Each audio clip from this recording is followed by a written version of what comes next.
Hi, welcome to the Future Worlds podcast. A little bit different today because it's our Christmas party. So we're going to be asking some questions to a Future Worlds community. Please excuse the background noise. Everyone's busily drinking mulled wine. So we've got loads of questions here in this bowl, but before we go to other questions to other people, let's start with a couple to ourselves. So this is the first one that I've got for you, Alice. Someone new is joining the Future Worlds team. Who do you warn them about? Who do I warn them about? Within the Future Worlds team or more widely? Who do I warn them about? I feel like you have to, maybe everyone a little bit, so you have to warn them that Alex might be a little bit grumpy. Ben will definitely change his mind. I'm perfect, so not me. It sounds like you are hedging your bets. One person, Future Worlds team, who do you warn them about? Well, it has to be you, surely. And what do you warn them about me? I warn them that you never run out of energy. So they have to be prepared for that, and that we will definitely come up with like a really solid plan for what we're doing, and at the last minute Ben will change his mind. Good. Yeah. Good. Is that unfair? Lovely working with you, Alice. If you hear another voice today, that is Grace, our producer. She's here today to help us out with this podcast. We were worried that it might get a little bit rowdy after all the mulled wine, so she's here for some crowd control. Okay, now I'm scared what mean thing you're gonna say to me. You gotta just read it and go, come on. No, I don't. Ben, can you help me turn this microphone on? So there's this time we decided to go big on Dragon's Den. It was my first Dragon's Den, big live event. All of the investors are on stage. It's the biggest moment of the year. We've got a room full of people. We've played loud music. We had lights blaring. We've really tried to ramp it all up. And then I've come on stage and we've really hyped it up with the music for me getting on stage. And I'm there delivering the first line at the first Dragon's Den that I've been hosting. And we've whipped everyone up and I'm there bellowing it out with my best projected voice, and the microphone wasn't even turned on. And so at that point, you've got a decision to make, haven't you, really, of how are you going to respond on stage. It just has not worked to plan at all. You look a bit of a muppet on stage, but hey, it was all good fun. Turned the microphone on, got on with it. It all ended happily in the end. But yeah, it was quite a moment. So this question isn't in the bowl, but I am dying to know. How old are you, Ben? And actually, how old do people think you are? So, that's a question, isn't it? Yeah, how old do you think I am? It's a dangerous game, turns out, when people play that game, as you know, and enjoy consistently. So one of the times we played that in space, as you know, Alice, we had a load of people guessing what my age is. And I'm a middle-aged man. So when young undergraduate students are guessing, they're looking in the horizon of age, and it's a difficult one. They have no idea, so they just take pot guess. That's fine. But when another middle-aged person, quite close, in fact, to my age, was asked that question, and she guessed 65, that was a hammer blow. A hammer blow, because I, at the time, was 20 years less than 65. I'm now 46. But yeah, 65. And then just last night you thought, let's play that game again with one of your friends here in ECS. And you asked her how old she thought I was, and what did she say? 58. 58! 58, it's a shocker.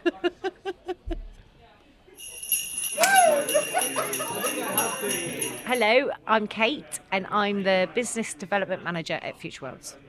Hi, I'm Tamara, and I'm the founder of Amara Automotive. If you had to give up the startup life and find a trade, what would you be doing? I don't know. There's a few different options. I'm an engineer. I'd definitely do something with design. I'd probably go into something like automotive design, but really, realistically, it's not going to happen. I'm going to carry on with the startup. If this one doesn't work, I'll make a different one. Because I've worked for people before, and it's not much nicer to do my own thing. But yeah, I'll do probably something like automotive design. What's the most scary part of demo day? Remembering to wake up and be there on time. That's the most scary thing for me. And just, I think all of it can be quite scary. It can be really, really exciting as well, or that maybe a startup just completely freezes. But for me personally, definitely remembering to wake up and be there on the day. Nice.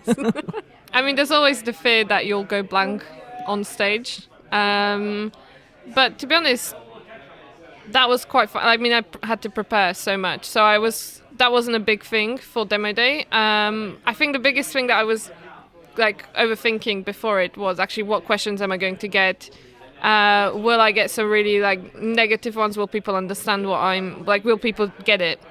Will I do a good enough job basically putting forward what I'm doing? So I would say, yeah, that's probably the biggest thing that I spend a lot of time like thinking over, like what are people going to ask? Are they going to get it? But yeah, they did, so it's all good. I'm Dan, co-founder and CEO of Really CO2. I'm Devon. I work here sometimes.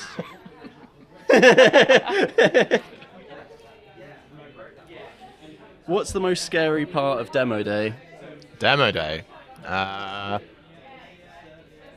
I reckon it's the kind of build up to your presentation, I guess, because you'll have done your presentation so many times, over and over and over again. And when you're in flow, you're in flow, you're fine, you're good. It's the build up, the nerves, I'm next. I think that's the scariest bit.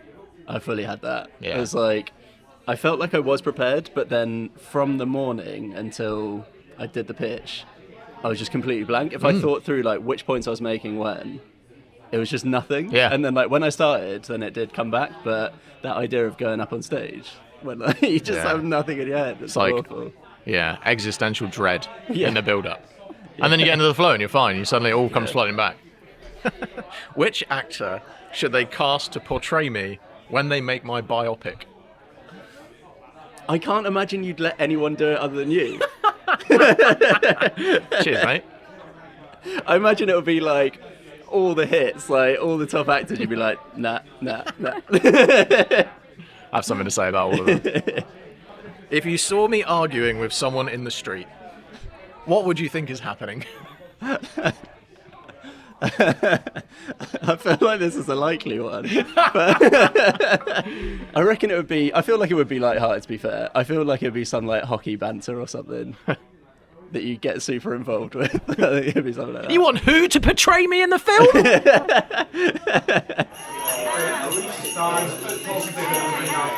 So what is it you actually do here? I mean, very few people know the answer to that question. I'm the studio manager, which basically means I make sure the coffee machine's topped up. That is very important. Thanks for asking, but I am the Tech Acceleration Manager here at Future, which means that I help staff and students from the university to change the world with their ideas. But what do you really do? Wait for Alex to clean the coffee machine so I can have a coffee. Sound. Sorry, my head is falling off. Oh, Grace. Oh. That's a strong note. Okay, I'm just gonna let that up a little bit. Well, what's this? A question from the Christmas question bowl. Alex, what do you most enjoy about taking group photos? Oh, what a good question. I particularly like when people who have no experience of taking photos start giving me advice on what I should do. I think specifically my favourite question that I got was, should we kneel down? And this was from the row at the back. So if they had, they wouldn't have been in shot. I've made it into the tabloid newspapers. Why have I made it into the tabloid newspapers, Alice? Because you were taking a group photo and ended up murdering someone for kneeling down in the back row. Hello. Hello, nice Who to are meet you? Nice to meet you. How you doing? I'm Jeremy. I'm Sam. Okay. So I'm Sam, CEO of Data Revival. I'm Jeremy. I'm a chemist, and I'm part of Data Revival. I would say Chief Scientific Officer. Right then. I've had my eye on this one for a while. Okay, yeah. It's a bit suspicious.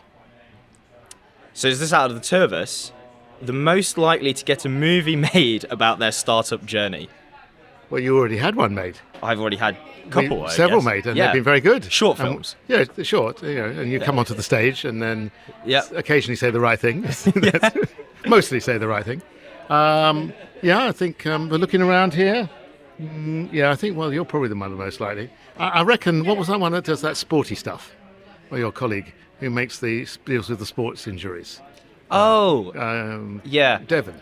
Devon, yes. Yeah, I think he's got a good one there too. Devon. That will go down well. Wave. Just shout Devon and wave. Devon. Just Hello, get him to we're wave. talking about you. You'll get your turn later. Probably. I think there are a lot of football players running around on the pitch being injured. Probably would be quite a good video. I'm wondering about Tamara, actually.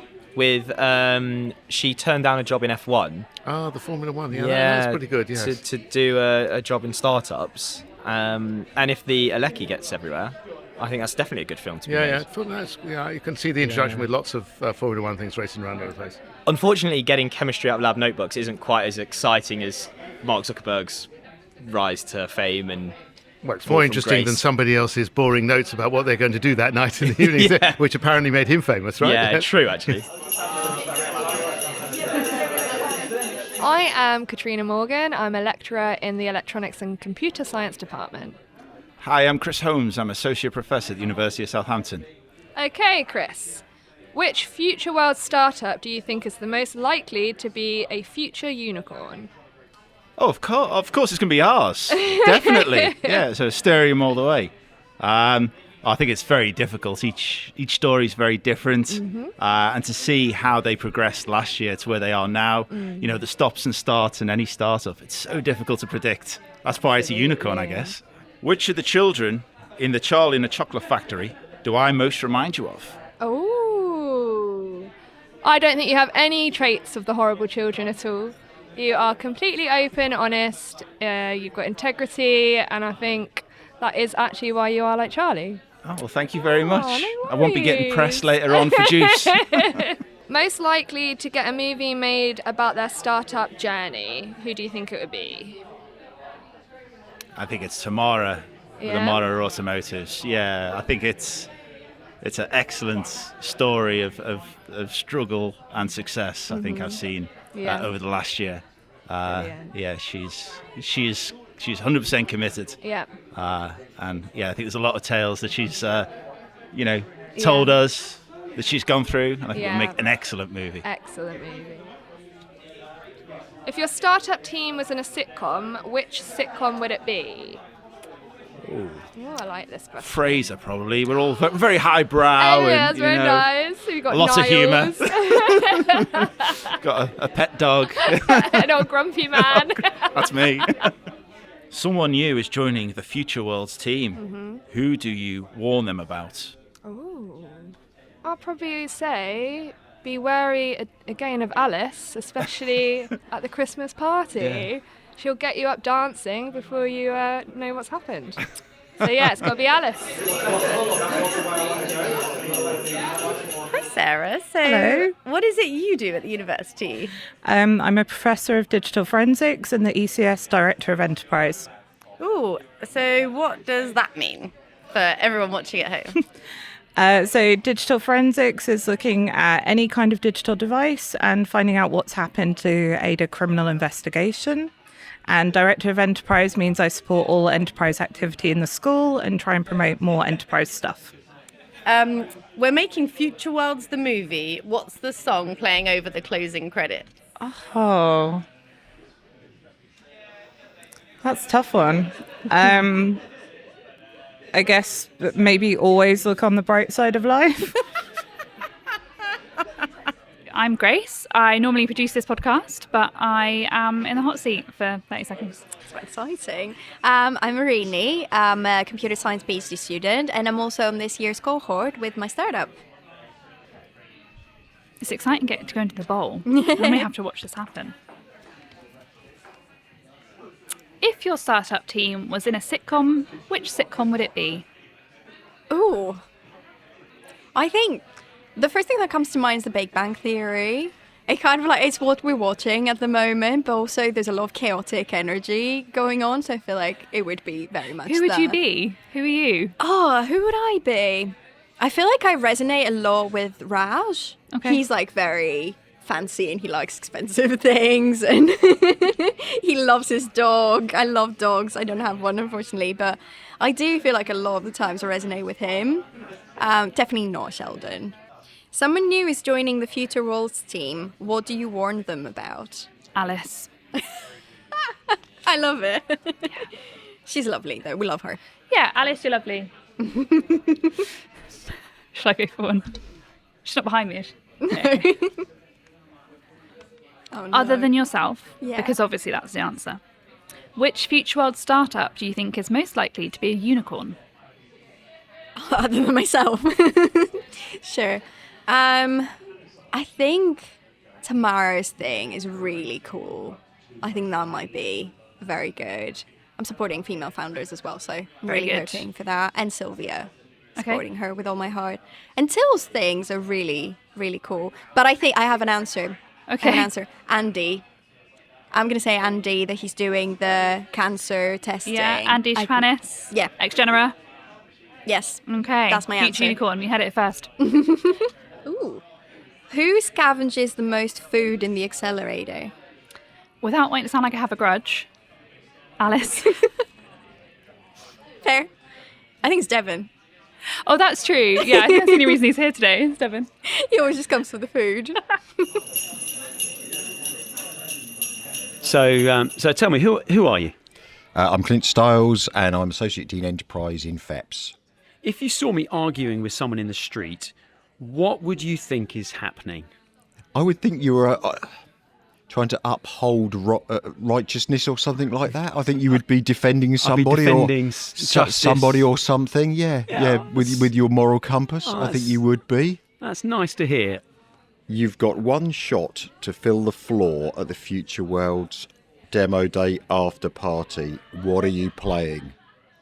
One shot to fill the floor at the Future World's after party. So you're wanting a song that is gonna fill the floor. Now the question is, obviously, is the floor going to be filled by the brilliant founders of the next generation, in which case I'm going to need to find advice, or is it going to be filled by the all too often old white guys like you and me, Clint, in which case it's probably going to be Come On Eileen, and we're all going to be there waving our knees along with the tunes. So yeah, I think I'm going to have to go with Come On Eileen. I'm going to go for something What would that you go for? spans Robin S. Show Me Love. Show Me Love. Timeless floor filler. That I used to bop to that at the pier when it was a nightclub when I was a PhD student. Hi, I'm Cam Pooney. I'm the Royal Society Entrepreneur in Residence for University of Southampton Life Sciences. I'm also on the board of the Science Park as well, but I'm also CEO of a medtech company startup, so I know that journey quite well. What does an entrepreneur in residence do? We work with academics, students to identify their ideas and bring in the sort of the commercial reality from outside and help them kind of value their proposition, look at their business plans, and generally it's supporting people to spin out or license out and bring the reality in. There we go. Okay. What's the most scary part of Demo Day? Oh my goodness. The most scary part of Demo Day, well, is making sure everybody's ready, I guess. So last year we had a catastrophe with the slides. So 10 minutes before the doors opened, I was running up and down the stairs to the tech room to sort the slides out in my really stupid high heels. So yes, that was very scary, thinking, okay, we've got 10 minutes till everyone comes in. So hopefully this year that won't happen again. Fingers crossed. Christmas wish. Yeah. There we go. What's the most surprising thing you've heard from a founder, mentor, or an investor? And you can't include me in that one. So you have to take me up on The that most one. surprising thing. I think maybe this is not like one specific thing, so sorry if that doesn't abide by the rules, but I think it's surprising the amount of knowledge and experience that a lot of the mentors and people that we work with actually have, and their backgrounds, because a lot of them are so modest that you'd never know that they've had such incredibly successful careers or made so much money, because they don't tell you that. So I think when you find out about people maybe not from them, you can be quite surprised at them. Yeah. John, you can choose one from Yeah, me. go on. She's looking forward to that, by the way. Oh, that's for me. Oh no. Okay, this is a juicy one. Okay. Which of the children in Charlie and the Chocolate Factory do I most remind you of? Now I'm assuming I can remember the name of the children. That's The one you're thinking of is Veruca Salt.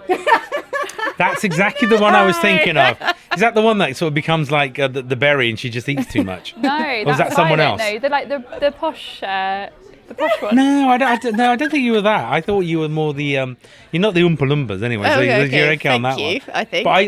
But yeah, okay, yeah, probably that one actually. Yeah, to be fair, yeah. Great, thanks so much for coming on the podcast. I love the feedback. It is the end of the year.